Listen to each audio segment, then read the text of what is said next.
Sheldon's advice. While we all forget about it, it's a feature in the game. I'm sure most people skip it, but I'm kind of curious, is it actually useful? So I'm going to go over every single one and share the highlights from Sheldon's tips. The good, the bad, and the interesting. If you enjoy this and want to see more Splatoon content from me, please consider subscribing, but without further ado, let's get right into the video. So Sploosh-O-Matic's description is fairly standard, but it mentions at the end that this close-range weapon excels at opening holes in your opponent's defenses for teammates to exploit, which is basically Sploosh's job. That's really well said. For Sploosh 7, Sheldon says it keeps all the functionality of the original while enabling a wide range of splatting styles, and later says, are you the type to master 7 styles of tactics, use them in life and on the battlefield? Are there 7 splatting styles? That's pretty interesting lore, potentially. Junior has a description on how it's a basic entry-level weapon, which is pretty interesting because I didn't even realize you had one, since, you know, you always had the weapon on launch. For Kensa Jr., Sheldon says to draw your opponent's attention with Torpedo and close the distance while they're distracted. That's a nice, good description of how to use the sub-weapon since people have to turn and shoot it down. And it also ends with there's nothing junior about a player who uses all 3 aspects of this dynamic weapon set. I really like that description. It's a good way to say that Kensa Jr. was supposed to be the more advanced one of the 3 weapon kits. Sheldon recommends the Vanilla Splash to highly aggressive players, which is really fitting for how aggressive that weapon kit is. Sheldon says that the Aerospray MG has great power, but I'm not quite sure what that's supposed to entail. It's not exactly for damage per second, so I don't really get what that description is supposed to be, other than maybe trying to say something nice about Aerospray since it's not that great a weapon. Aerospray RG has said that the baller lets you cut off sections of the opponent's territory. Again, I don't really think that's the most accurate description, though at least that's a bit more open to interpretation. The text for Splattershot says this is the latest model of the go-to weapon, which is a pretty cool way to acknowledge that there's been other Splattershots, mainly the Splatoon 1 variant, and I guess that explains why the Splatoon 3 one looks different. They call this set an all-rounder, but Splattershot's pretty linear, so I'm not sure if I find that accurate, however. It's interesting they say Kensa Splattershot is a limited edition custom Splattershot in collaboration with Tony Kensa. Does this mean we won't get it in Splatoon 3 since it's a limited time thing? That could be an interesting way to just kind of get rid of the Kensa collection. It also says with this set, using this up in special weapons is crucial to get the most out of Splattershot. And yeah, the Kensa Splattershot is the one that's most dependent on its kit. The Hero Shot replica is basically a giant joke on how he actually made a broken Hero Shot for multiplayer, but they can't put it into the game, which I find actually really funny. 52 says, lucky for you, it comes with a point sensor sub. They really could not think of anything nice to say about it. Yikes. The 52 Gal Deco is recommended for savage players born without a self-preservation instinct, but it's paired with Stingray, the special you want to stay alive and get a lot of? Odd choice of words there. K52 is also listed as a limited time 52 Gal. If any of the Tony Kensa weapons aren't listed as limited time, I'll let you know. Opponents ganging up on you, no sweat, activate your Booyah Bomb to turns the tables in the flash. I don't like this text actually. It really describes Booyah Bomb as a panic button, which is not how you accurately want to use it, and Booyah Bomb is easiest to shred when against a group of enemies. Zap85 says that its attack power isn't all that. Really, again, what is attack power supposed to be? Like, again, if it's damage per second, this is just completely wrong because 85 actually does have pretty good DPS. They also say suction bombs to further stick it to the baddies, and suction bombs don't stick to opponents, so I don't really get that either. Saying the weapon is the definition of reliable is pretty accurate though. I mean, this is one of the most reliable main weapon and kits in the entire game.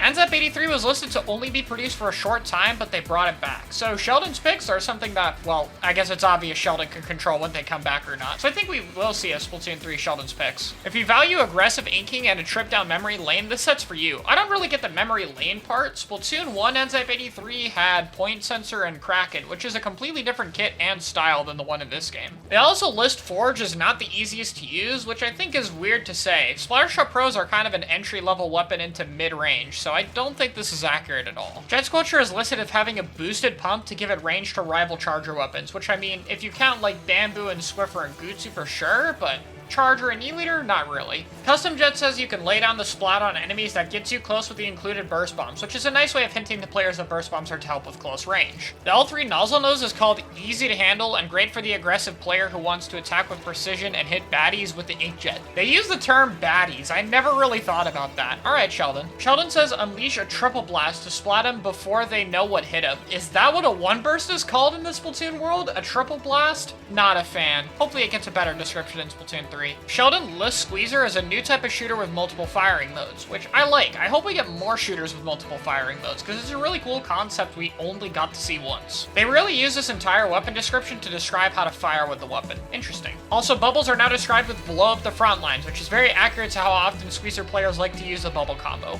Listing it as an aggressive set is really fair, and requiring steady aim makes it suited for veteran battlers. Yeah, Squeezer is much more of an advanced type weapon, so I like the description on this a lot. Kenta Luna Blaster is described at the end with, if you're a battle technician who likes to control your foes with the sub and special before finishing off with the main, this set's for you, which is actually pretty accurate. Kenta Lunas tend to use the sub more than the main weapon when played optimally, but the tick damage is pretty good for the main weapon to finish off opponents with. For Custom Blaster, it says dealing with nasty campers, take to the sky and say hello with your inkjet. Nice to see that campers are an actual term used in the Splatoon world. The description for Hero Blaster is pretty much the exact same as Hero Shot, so like with the Kensa collections, I'm gonna keep track and see if any of these are different. Range Blaster says it delays the oxidization of ink, which extends the range before it explodes. That's a nice little description as to how it has more range. CRB describes curling bombs as a way to pin down the enemy before you blast them? Like, what? That's not a use curlings at all. Opponents keeping their distance, reach out and touch them with the Stingray. If you like causing chaos on the front lines, this set's for you.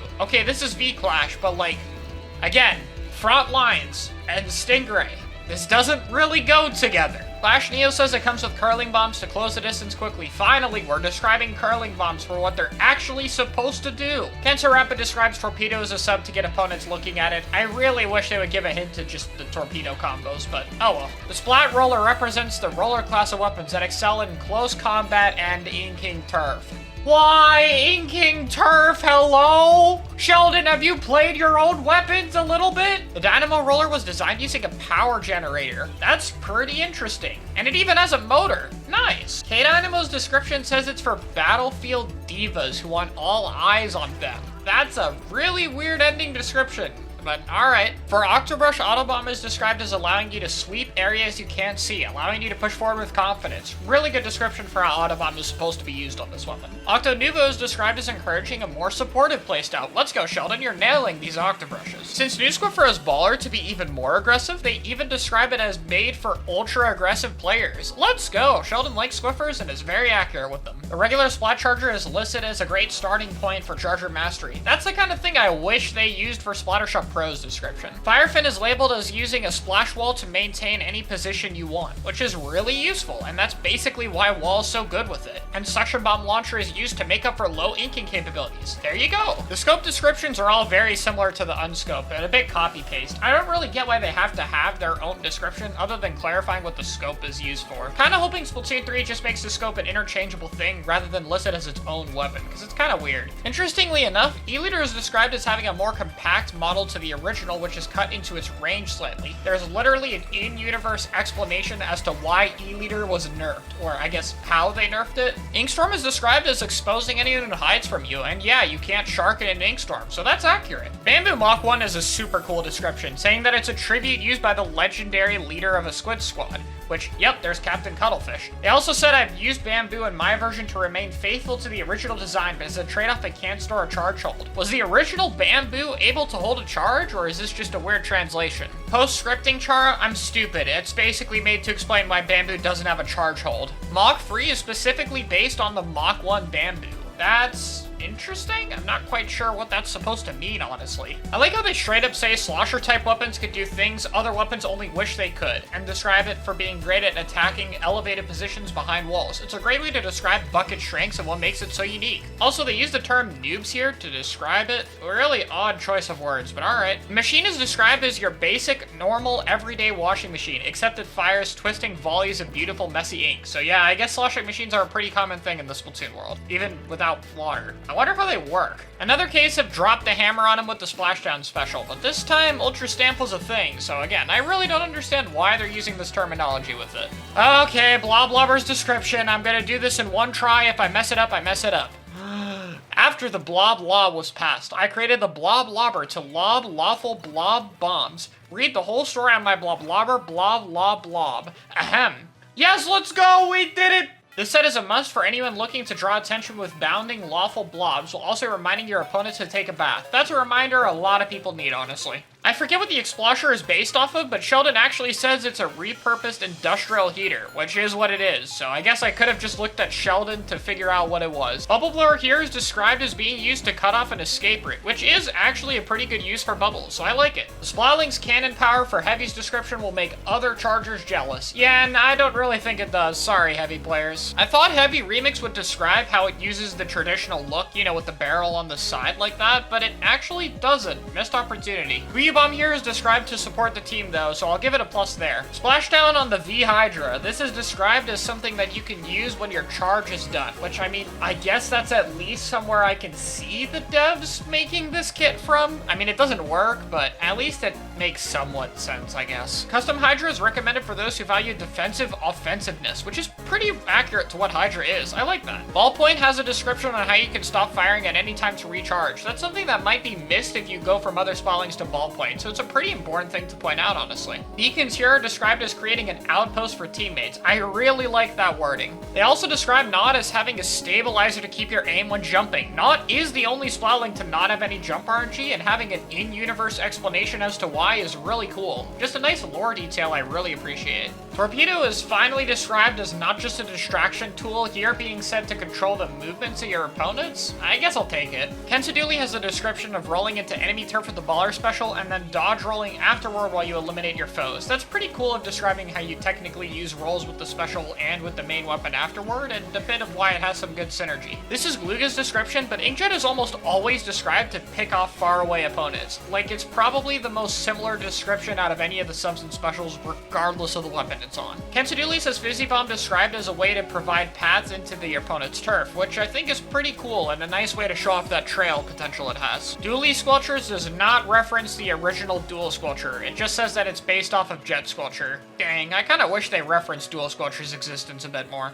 There is no Inkstorm and Rain pun for the Brella. God damn it. Come on, Sheldon. Bubble Blower is actually not described as pairing well with the tense shielding capabilities. I don't know why. Like, this was such an easy thing to put together, but they don't really mention that you can use that whatsoever. For Vunder, Splashdown is described for being an aid of cornered allies. I don't really get that description. It doesn't really fit what Splashdown's used for at all. Sorella Undercover says it's a set that'll let you live out your dreams as an action movie star. Okay, now we're using a puns with the whole Undercover Brella Kingsman thing. Good job. Also, if anyone's curious about the hero weapons or the Kensa collection, all of the Kensa collection ones are listed as limited time. I really think we're not going to get Kensa weapons in Splatoon 3. Hopefully we get something else for third kits for all weapons, though. Same thing for all the hero weapons. It's all repeated dialogue. I guess I get why, but it's kind of disappointing. Honestly, a lot of Sheldon's dialogue for subs and specials are repeated, regardless of the main weapon they're on. There is some variety, but not as much as I expected, and there's not a lot of talk on exact kit synergy. While there are some helpful lines and accurate descriptions, as a whole, I think this is pretty useless to read, and I kind of don't mind skipping them. Even if you're a brand new player, I think some of the things they tell you is just kind of obvious, unless if you're hearing it about the sub or special for the very first time, it doesn't really tell you too much about how to use the kit for the most part. That being said, there's some awesome trivia like how Nod has no shot RNG, E-Leader nerf being canon, how range blaster shots work, all that kind of stuff. So I'd give it a C+. Let me know what your guys' ratings are, and I'll see you guys in a future video.